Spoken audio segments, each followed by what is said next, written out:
हर देश अपनी अर्थव्यवस्था को देखते हुए अपने देश में इंटरेस्ट रेट को तय करता है। इंटरेस्ट रेट का मतलब जिस दर को, जिस इंटरेस्ट को पे करके आप उस देश से लोन ले सकते हो। जैसे कि भारत में भी इंटरेस्ट रेट तय किया जाता है गवर्नमेंट और रिजर्व बैंक ऑफ इंडिया के द्वारा, हम जानते हैं, जिसे मॉनेटरी पॉलिसी कहते हैं। अब जापान में जो ये इंटरेस्ट रेट हुआ करते थे, जिस इंटरेस्ट को पे करके आप उनसे लोन ले सकते हो, वो बहुत ही कम हुआ करते थे, ऑलमोस्ट ज़ीरो। ऐसा इसलिए हुआ करता था क्योंकि जापान का जो इन्फ्लेशन था वो बहुत ही ज़्यादा कम था।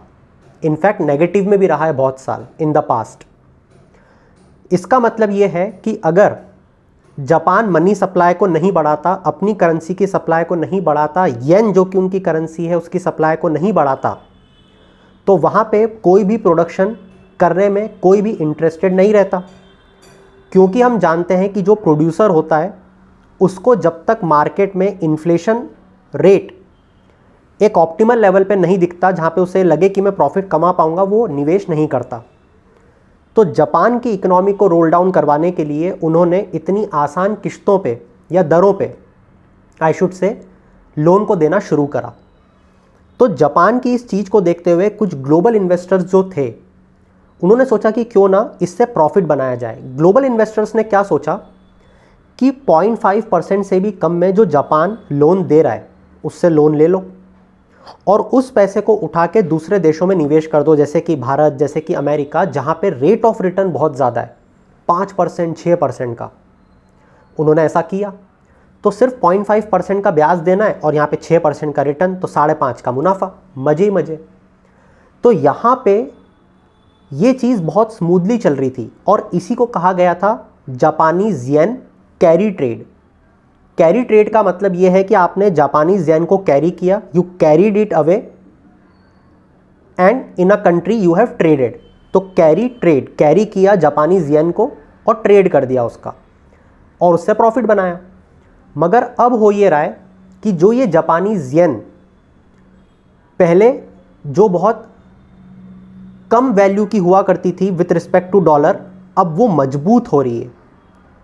क्यों मजबूत हो रही है? क्योंकि जापान ने जो ये इंटरेस्ट रेट था उसको बढ़ा दिया है। मतलब अब आप इतने आसान दरों पे उनसे लोन नहीं ले सकते।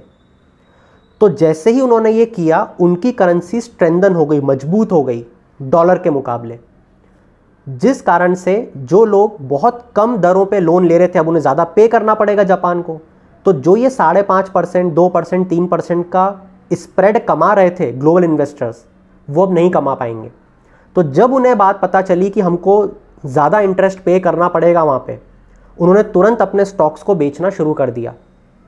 यहाँ एक और दिक्कत, स्टॉक्स के प्राइसेस ऑलरेडी कम चल रहे हैं क्योंकि जापान के इस डिसीजन के पहले से अमेरिका में रिसेशनरी टाइप सिचुएशन आ चुकी है। तो वहाँ पे जब वो उस चीज़ को सेल ऑफ करना शुरू कर रहे हैं तो स्टॉक मार्केट वहाँ का भी गिरेगा। और दूसरी जगह जहाँ उन्होंने निवेश किया, जैसे कि भारत, अगर वो वहाँ के भी स्टॉक्स बेचेंगे तो हमारे लोग भी बेचना शुरू करेंगे, तो यहाँ का भी स्टॉक गिरेगा। मतलब वर्ल्ड वाइड आपको इस स्टॉक मार्केट क्रैश तो देखने को मिलेगा ही। और इसका कारण क्या होगा? Japanese yen carry trade.